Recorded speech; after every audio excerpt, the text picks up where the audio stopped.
나의 생각 나의 뜻 버리게 하옵시고 주께서 원하는 바른 뜻 깨달아서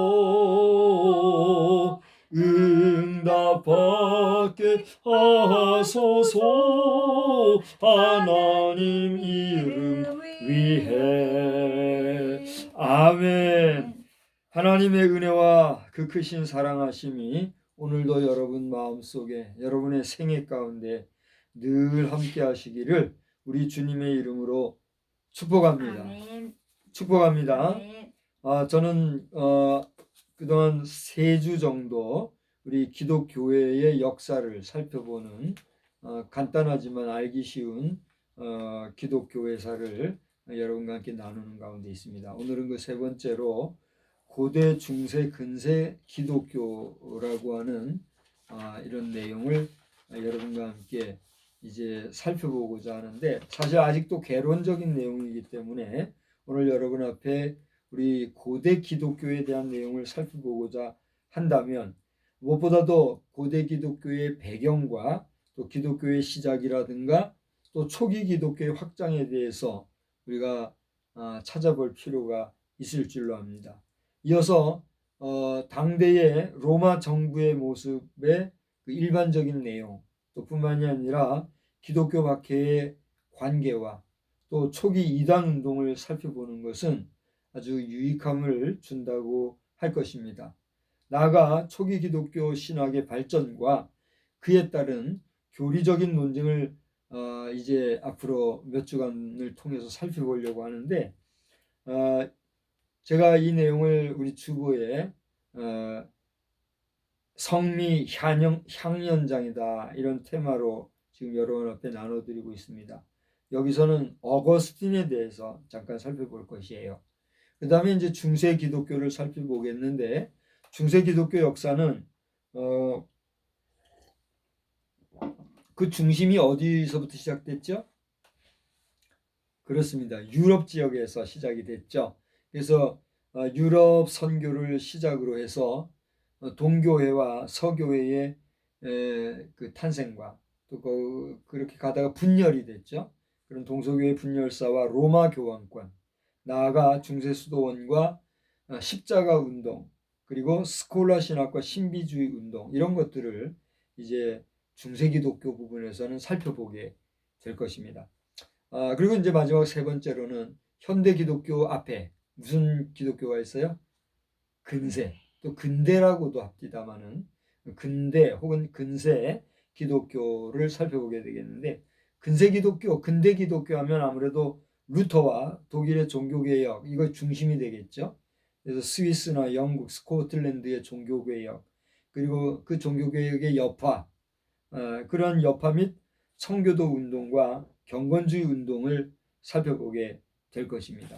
기타 여러 가지 개신교 부흥 운동이라든가 근대 로마 카톨릭, 동방정교회, 또 19세기 이후의 신학 사상, 또 교회 에큐메니칼 운동, 이런 것들을 살펴보게 될 텐데, 이러한 짧지만 간단하고도 또 부족하지만 이제 제가 연구하고 정리해서 여러분과 나누는 이런 기독교 역사를 우리가 한번 살펴본다는 것은, 우리가 신앙생활함에 있어서 우리의 신앙이 그저 무슨 피상적이거나 오늘 갑자기 떨어진 그런 뜬금없는 역사의 내용을 다루는 이런 정도가 아니라, 우리 인류사 속에 예수 그리스도와 또 그 예수 그리스도를 중심으로 해서 생겨났던 기독교의 뿌리, 배경을 안다고 하는 면에서 도움이 될까요? 안 될까요? 충분히 될 수가 있겠죠. 자, 그런 면에서 이제 초기 기독교 가운데 초대교회, 그 가운데서도 예수님 돌아가신 이후 얼마 안 돼서 회심을 함으로써 처음에는 기독교 신앙인 기독교인들을 박해하던 이런 인물이 변해서 이제는 적극적으로 하나님 나라 확장 사회에 뛰어든 사람, 바울. 그 바울이라는 사람을 중심으로 우리가 얘기를 하고 있는데, 지금 이제 3주째 오늘은 바로 그 바울 사도가 고린도 교회 성도들 향해서 써보냈던 두 번째 편지, 그 내용이 오늘 읽은 본문 아니겠습니까? 그 가운데서도 지난주에도 살펴봤습니다만 주 안에 있는 새로운 피조물이라고 하는 이 제목하에 오늘은 사랑이라고 하는 이 내용을 한번 살펴보고자 하는 것입니다. 사실 오늘 본문 속에서는 바울 사도 자신이 뭐 사랑이라든가 또 뭐 하나님의 그 어떤 섭리 이런 얘기를 한 거는 없어요. 아무리 살펴봐도. 그러나 오늘 우리가 지난 세 번째 시간 전에 말씀드렸던 것처럼 찬송가 431장에 기록되어져 있는, 이건 우리나라 박성문 목사님이 작사한 곡이라고 했잖아요. 그 곡 속에 담겨져 있는, 스며들어 있는 새로운 피조물로서 우리가 만나고 대할 수 있는 아주 그 핵심 주제적인 내용들을 살펴보는 가운데 첫 번째는 기쁨이라고 하는, 그리고 지난 수요일 저녁에는 평안이라고 하는 이러한 내용을 여러분과 함께 생각을 해본 것이지요. 그러니까 우리가 옛사람이 아니라 그리스도 안에서 새로운 사람이 된 우리들은 우리 안의 기쁨이 그 근원이 어디에 있다는 얘기예요? 창조주 하나님께 있다. 이 말씀을 드렸죠. 그 다음에 새로운 피조물인 우리 그리스도인들에게 있는 평안이라고 하는 것은 세상에서 줄 수 없고 세상과 바꿀 수 없는, 세상이 알 수도 없는 그런 그리스도 안에 있는 평안이다. 이 얘기를 했다는 얘기예요. 그래서 오늘은 이제 그 431장 찬송에 나오는 대로 2절에 보면 주 안에 사랑이 있네. 우리 따라서 합시다. 주님 안에 사랑이 있습니다. 사랑이 있습니다. 그렇습니다. 주님 안에 있는 사랑에 대하여서 우리가 살펴보고자 하는 것입니다. 그러면 오늘 본문의 내용에서 이 사랑의 내용을 어디서 어떻게 우리가 찾을 수 있겠는가 하는 것이지요. 저는 모든 초점을 오늘 17절에 있는 누구든지 그리스도 안에 있으면 뭐라고요? 새로운 피조물이라고 하는 이 부분에 대하여서 우리가 한번 살펴보고자 하는 것입니다. 여러분, 하나님은 근본 자신이 어떤 분이라고 성경은 우리에게 이야기하고 있습니까?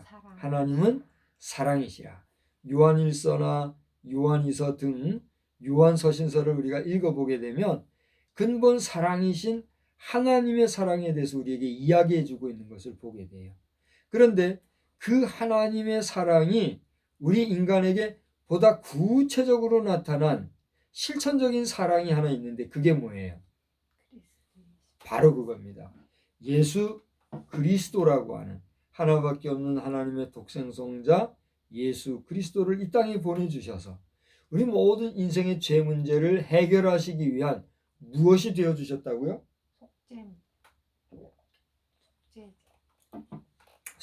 속죄제로 드리셨는데, 그렇게 드려진 하나님의 아들 예수 그리스도가 제물이 된 것은 다른 게 아니라 번제물로 드려졌다고 그랬어요. 지금 속죄물이라고 그랬는데, 속죄물이라고 하는 것은 뭐예요? 우리의 죄를 대신 씻어주고 용서해주고 대속해 주시기 위한 제물로 드려졌다. 그게 속죄물이잖아요. 그죠? 그런데 그러한 속죄 제물이 되어주신 예수님의 제물로 드려졌을 때의 그 방법은 어떤 것이었느냐? 뭐예요? 그 방법이 번제물이었다는 것입니다. 번제물이라는 게 뭡니까? 우리 성도들은 많이 알죠. 번제물, 혹시 모르는 분들을 위해서 한 번만 더 이야기를 한다면, 번제물이라고 하는 것은 다른 게 아니라 살아있는 생명, 목숨을 끊어요. 목숨줄, 생명줄을 끊는단 말이에요. 그럼 생명줄을 끊으면은 그 목숨이 끊어지는 게 뭐로 나타나요? 피 흘림으로 나타나요. 여러분, 이 피라고 하는 건 어떤 의미가 있어요? 피는 곧 모든 동물들에게 있어서는 생명 그 자체잖아요. 피가 곧 생명이거든요. 그러니까 생명을 끊었다 할 때에 그 끊어진 생명, 다시 말하면 그 목숨이 끊어진 걸 뭐로 알 수 있느냐? 그 몸에서 뭐가 나와요? 피가 나오는 거예요. 피가 나온다는 건 뭐예요? 그 생명이 몸 밖으로 빠져나오는 거란 말이에요. 몸 밖으로 생명이 빠져나오면 그거는 더 이상 산 거예요, 죽은 거예요? 죽은 게 돼요. 그러니까 이 번제물이라고 하는 것은 이 살아있는 생명의 목숨줄을 끊어서 끊을 뿐만이 아니라 그 죽은 생명의 배를 갈라서 여러분 동물 우리 인간도 그렇지만 우리 인간도 생각하는 동물이니 뭐 만물의 영장이니 하면서 동물에 비하는 건 왜 그래요? 동물과 식물이 다른 게 뭐예요? 식물인 것은 움직임 없이 한 곳에서 가만히 있기 때문이잖아요. 이 심어져 있고. 근데 이제 최근의 과학 기술은 이 식물들도 아주 미세하지만 이동을 한다 그런 얘기를 하더라고요. 그건 논외로 하더라도 식물이라는 것은 한 곳에 뿌리 박혀서 뭐 100년이고 1000년이고 그 자리에 있는 거 아니에요. 우리 동네에도 여기 옆에 가면은 천년 묵은 뭐가 있어요? 여우가 있는 게 아니라 천년 묵은 은행나무가 있잖아요. 아는 분은 알아요. 그죠? 유명한 곳이긴 합디다마는 뭐 많이들 모르더만요. 저 주암리에 가면 천년 묵은 뭐야 은행나무가 있잖아요. 그 나무는 그 자리에서 뭐 몇 년 동안 있었던 거예요. 1000년을 있었던 거예요. 그게 식물이란 말이에요. 동물은 왜 동물이에요? 움직인다. 움직일 동자를 써서 동물이라 그러잖아요. 그러니까 우리 인간도 움직이는 존재이니까 우리도 어디에 들어간다 그래요? 동물에 들어간다는 얘기 하잖아요. 어쨌든 사람은 그런 일반 동물과는 다르겠지만 어쨌거나 움직인다는 면에서 동물에 들어가는데 그런 동물의 배를 가르면 동물에게는 뭐가 있어요? 식물과는 달리 이 동물이 움직일 수 있게 하는 각종 장기들이 있단 말이에요. 이것이 움직이고 여러 가지 활동을 해서 몸이 움직이게 하는 기관이란 말이에요. 내부 기관. 근데 번제물은 뭐예요? 그 배를 갈라서 속에 있는 모든 내장을 건져내고 물로 깨끗이 씻어서 그 채퍼더 갈라진 그 재물을 불에 또 태워서 그 향기를 드리는 게 뭐예요? 번제물이란 말이에요. 예수님이 우리 대신에 어떻게 돌아가셨다는 얘기예요? 그런 번제물과 같은 제물로 드려졌다는 얘기예요. 그러면 예수님도 배를 가르고 내장을 꺼내고 그렇게 죽었어요? 그건 아니죠. 예수님은 그렇게 죽지는 않으시고 온 몸에 뭘 쏟으셨어요? 피를 쏟으시고 피와 더불어 또 뭘 쏟으셨어요? 물을 쏟으심으로써 이 물도 피도 우리 인간에게는 우리 생명을 구성하는 기본적인 요소들이잖아요. 그 모든 것을 쏟아버리심으로써 마치 저 도살에서 제물로 드리는 양이나 소와 같이 그 배를 갈라 각을 떠서 내장을 꺼내는 그런 제물은 아니었지만 그의 온몸에 피와 물을 다 쏟음으로써 마치 짐승의 번제물을 드린 것 같이 우리를 위해서 희생제물로 되어 죽으셨단 말이에요. 그 예수님의 뭐예요? 대속의 제물로 돌아가신 거란 말이에요. 그 덕분에 우리가 어떻게 된 거예요? 죄 용서받고 오늘 본문의 17절에 의지하면 우리가 어떤 존재가 된 거예요? 새로운 피조물이 되었다는 거예요. 할렐루야. 이게 복음이에요. 여러분 우리는 하나님의 반복되는 얘기지만 하나님의 창조 이후에 죄가 들어와서 이 죄는 무엇 때문에 하나님 앞에 우리가 뭐 했기 때문에 불순종했기 때문에 죄가 들어왔고 그 죄 때문에 우리가 죽을 수밖에 없는 죄인의 신분으로 살았지만 그 죄 문제를 해결해 주시기 위해서 예수님이 뭐가 됐다는 거예요? 속죄제물로 돌아가셨고 번제제물처럼 자신을 완전히 피와 물을 쏟아 죽으셔서 그렇게 죽으신 예수님의 그 속건죄, 속죄제, 번제, 대속제물로 된 하나님 앞에 드려진 이 제사를 오늘 본문에서는 뭐라고 얘기하고 있단 말이에요? 하나님과 우리 인간 사이를 뭐하게 했다는 거예요?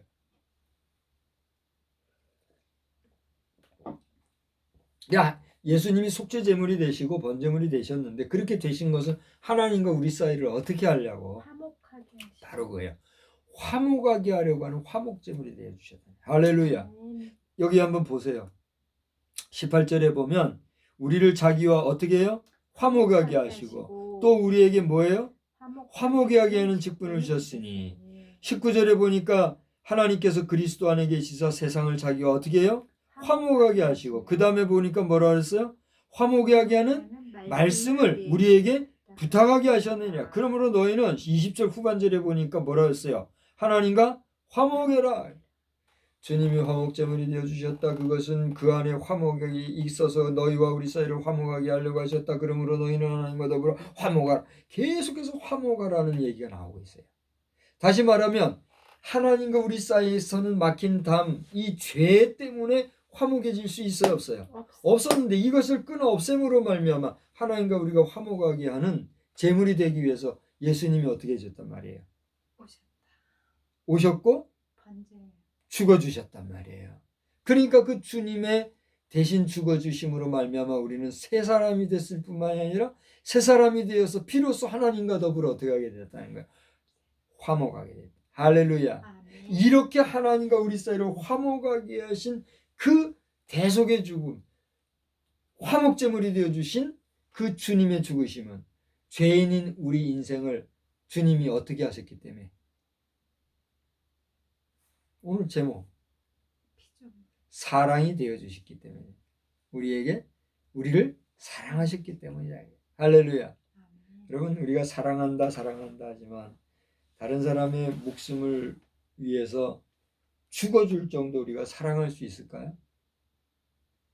물론 우리가 간헐적으로 영화나 드라마나 뭐 여러 가지 좋은 미담을 볼 경우에 부모가 자식을 위해서 대신 죽어주거나 자식이 부모를 위해서 대신 죽어주거나 그런 희생의 역사들이 많이 있잖아요.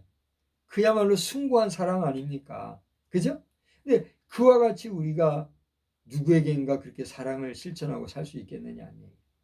쉬운 얘기예요, 어려운 얘기예요? 우리가 뭐 좋을 때는 사랑하고 떠들어대고 하지만 정말 힘이 들고 어려울 때는 그 사랑을 희생해가면서 표현해가면서 사랑한다는 게 결코 쉽지 않잖아요. 근데 주님이 우리를 위해서 사랑해 주신 그 사랑은 어쨌단 얘기입니까?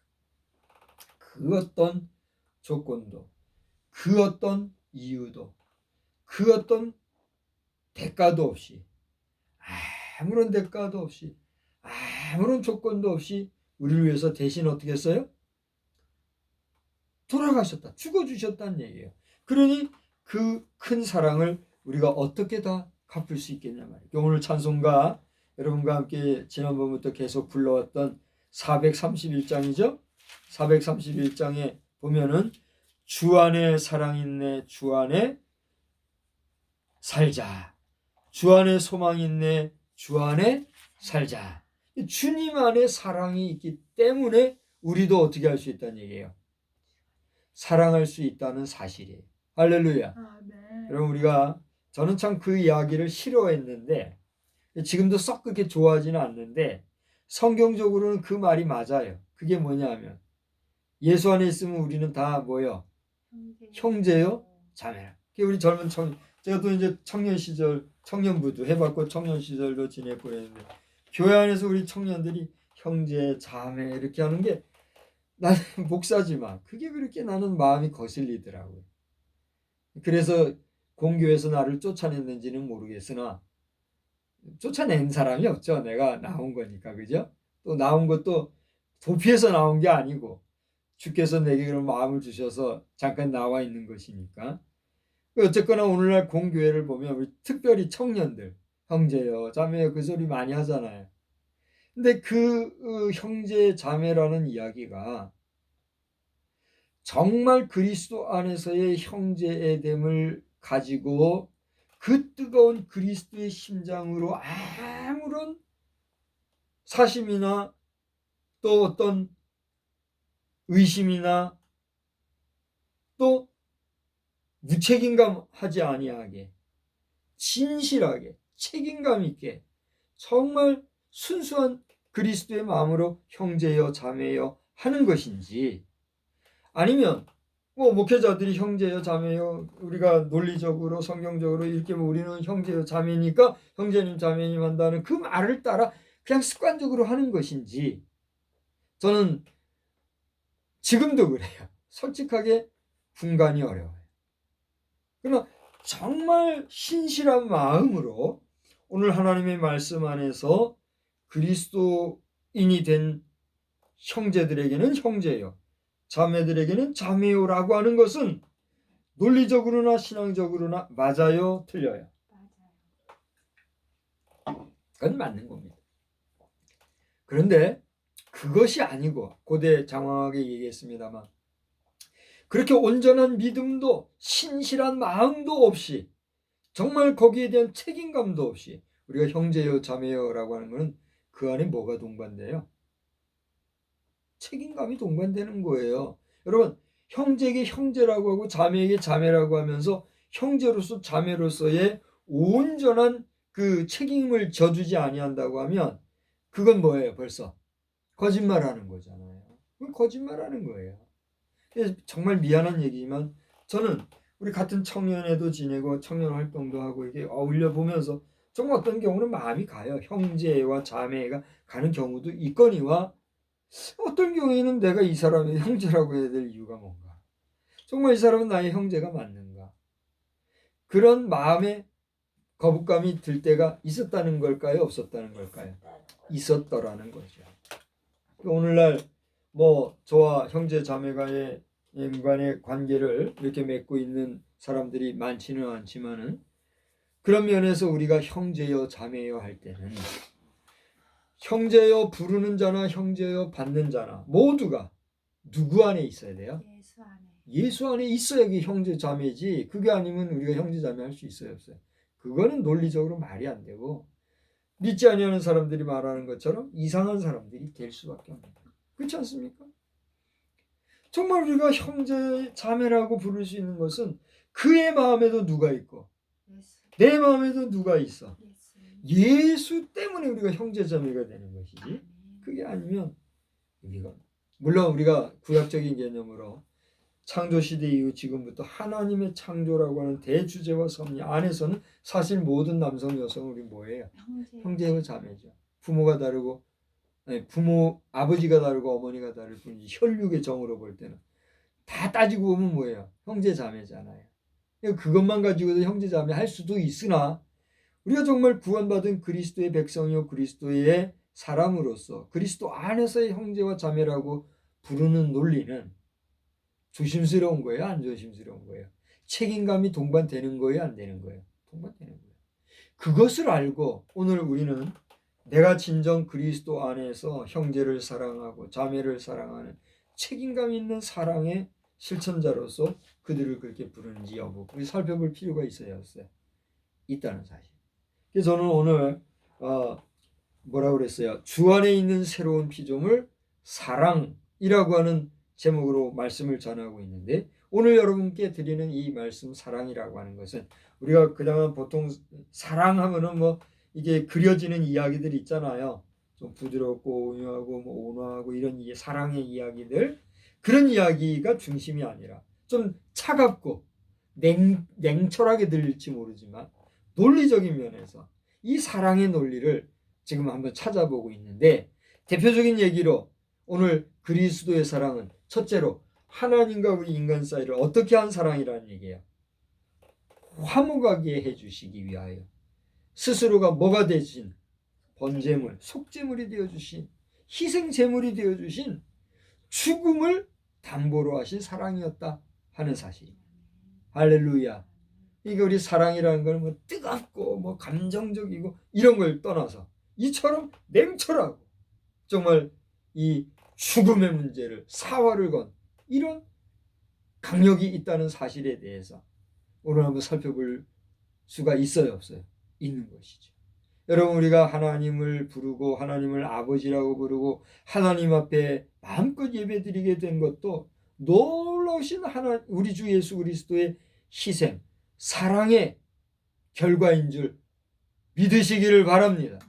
만약에 주님이 그 뜨거운 사랑으로서 우리를 하나님과 화목되게 해주지 못하셨다고 하면 오늘 우리가 이렇게 마음껏 예배 형식을 통해서 예배드릴 수 있을까요? 오늘 우리 개신교 기독교 목사들이 주님의 전 성전에 함부로 드나들 수 있었을까요? 불가능한 얘기입니다. 구약의 제사에는 1년에 그것도 한 번씩, 그죠? 그것도 정말 경건하게 수신하고 깨끗한 마음으로 흠이 없는 그 뽑은 대제사장 한 사람만 지성소에 들어가서 예배드릴 수 있었잖아요. 대표로 그것도 혹시 잘못돼서 죽으면 안 되니까 발에다 뭘 묻고 끈을 묶어가지고 들어 그렇게 했대잖아요. 하나님을 만나는 일이 그렇게 엄중했는데 그 모든 성소와 지성소에 드려워졌던 이 회막을 그리스도 예수께서 십자가에 우리를 위해서 대신 죽으신 그 순간 어떻게 됐단 말이에요? 휘장이 위로부터 아래로 쫙 갈라졌다. 할렐루야. 그게 뭐예요? 하나님과 우리 인간의 관계를 화목하게 해주신 하나님의 그 마음의 문이 활짝 열린 주님의 그 희생, 사랑의 그 실천의 행위 때문에 주님이 그 모든 것을 무위로 돌리셨다는 사실. 복음이에요, 아니에요? 얼마나 놀라운 복음인지 알 수가 없어요. 오늘 만인 제사장설 하면서 평신도나 목사나 다름이 없습니다 하고 그 틀린 얘기예요, 바른 얘기예요? 바른 얘기예요. 틀린 얘기 아니에요. 맞는 얘기예요. 그러나 그걸 지나치게 과도하게 오버해가면서 오늘날 개신교 지도자 목회자들의 권위를 실추시키고 그 자리에 올라서서 평신도 지도자라 하고 월권하면서까지 주의 종을 욕먹이는 자들은 저는 참 미약한 자예요. 저는 총회장도 아니고 지방회장도 한 사람도 한 번도 안 한 사람. 지금은 무임 목사예요. 아무런 힘이 없는 사람이에요. 그러나 무임 목사지만 저는 말씀에 근거하여 말씀의 논리나 말씀의 정서로 볼 때 오늘날 우리 만인 제사장론을 월권하고 과도하게 좌우지하면서 흔들어대면서 강단을 어지럽히는 자들, 거기에 따르는 책임이 반드시 있다는 사실을 기억해야 해요. 그래요, 안 그래요?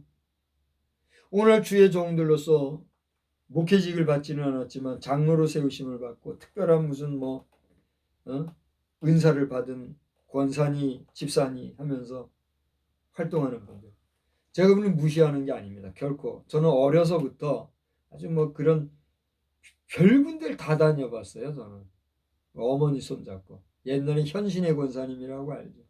그런 분도 만나. 또 저 오산리 기도원, 근데도 크고 작은 부흥회 여러 그 이호문 목사님이니 또 그 강다리 목사님이니 부흥 강사하면 유명한 분들 많잖아요. 그런 분들 집회 얼마나 많이 다녔는지 몰라요. 왜 그랬는지도 모르고 그냥 그 구조 생리를 잘 알아요.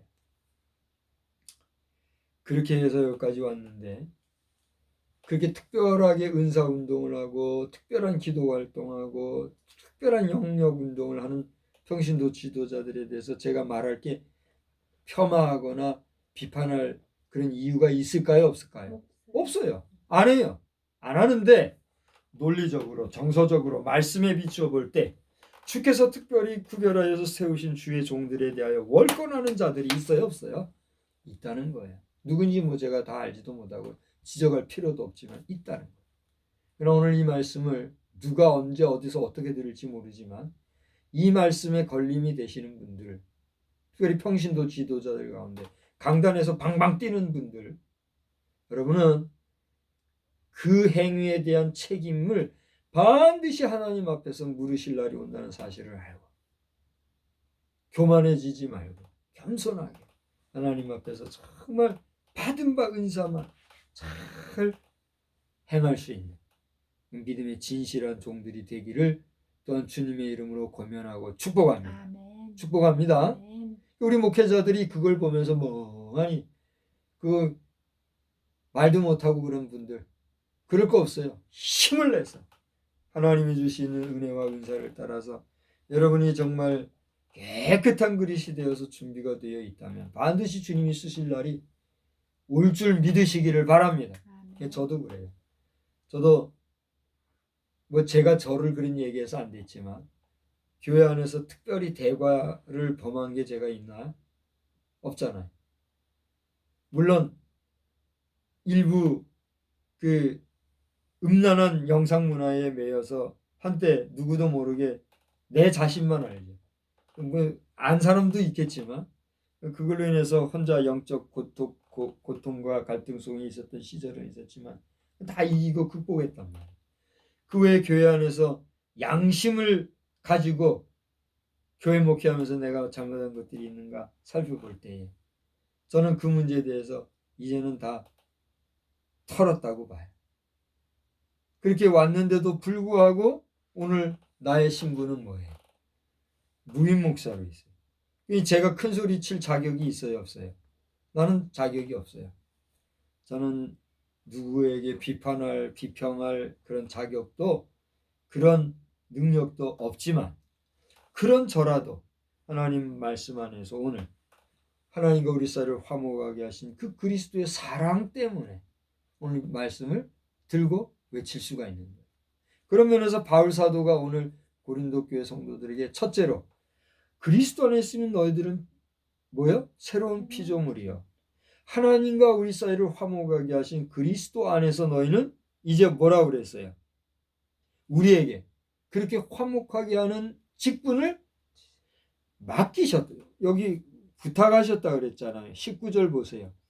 19절 후반절에 보면 그렇게 화목하게 하는 말씀을 우리에게 어떻게 해요? 부탁하셨다 그랬어요. 그러니까 이 화목은 어떤 화목입니까?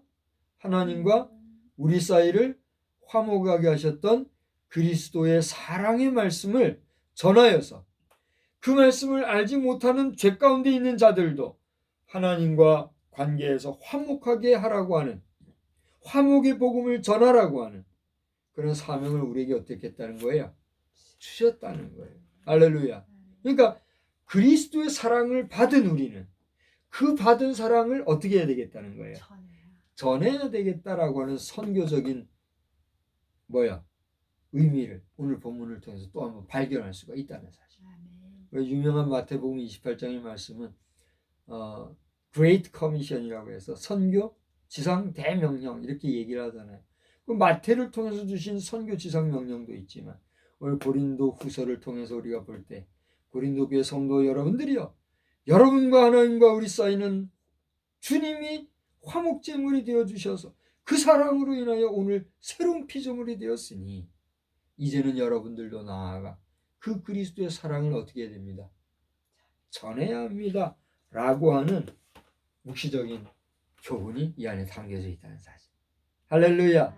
그러니까 오늘 우리의 찬송가 다시 431장으로 간다고 하면 뭐라 그랬어요? 주 안에 뭐가 있어요? 사랑입니다. 그러므로 우리가 어디서 살자? 주 안에 살자. 주 안에 사는 삶은 어떤 삶이에요? 사랑하는 삶이라는 거예요. 여러분, 우리의 사랑이라고 하는 것은 이와 같이 우리가 정서적인 어떤 사랑의 실천, 그것도 중요하겠으나 무엇보다도 우리를 하나님과 화목하게 하신 그리스도의 화목을 따라 또 다른 사람들로 하여금 하나님과 더불어 화목하게 하는 삶을 살 수 있는 사랑의 복음을 증거하는 삶이라는 사실을 다시 한번 상기하면서 이번 한 주간도 그리스도의 사랑 가운데 화목하게 하는 복된 삶을 살아가는 그런 저와 여러분 다 되시기를 우리 주님의 이름으로 축원합니다. 기도하겠습니다. 좋으신 하나님 아버지 하나님의 은혜와 사랑을 진심으로 감사를 드립니다. 오늘 저희들에게는 그리스도 안에 있는 새로운 피조물이라고 하는 그런 새로운 피조물이 된 자들로서 그리스도 안에 있는 이 사랑을 어떻게 해야 될 것인가를 하나님과 인간관계를 화목하게 하신 주님의 그 크신 사랑의 실천 행위를 본받아 다시 한번 다짐하는 귀한 시간을 가지게 되었습니다. 주님 우리를 도와 주시옵시고 우리의 삶 속에서 힘과 정성을 다하여 주님의 사랑을 증거하며 살아가는 저희들이 다 되게 하여 주시옵소서. 이 밤에도 능력의 주님 우리에게 함께 하시사 단잠 주시고 평안한 시간 되게 해주시기만을 간절히 빌고 소원하오며 사랑과 자비가 충만하신 우리 구주 예수님의 이름으로 기도드리옵나이다. 아멘. 하늘에 계신 우리 아버지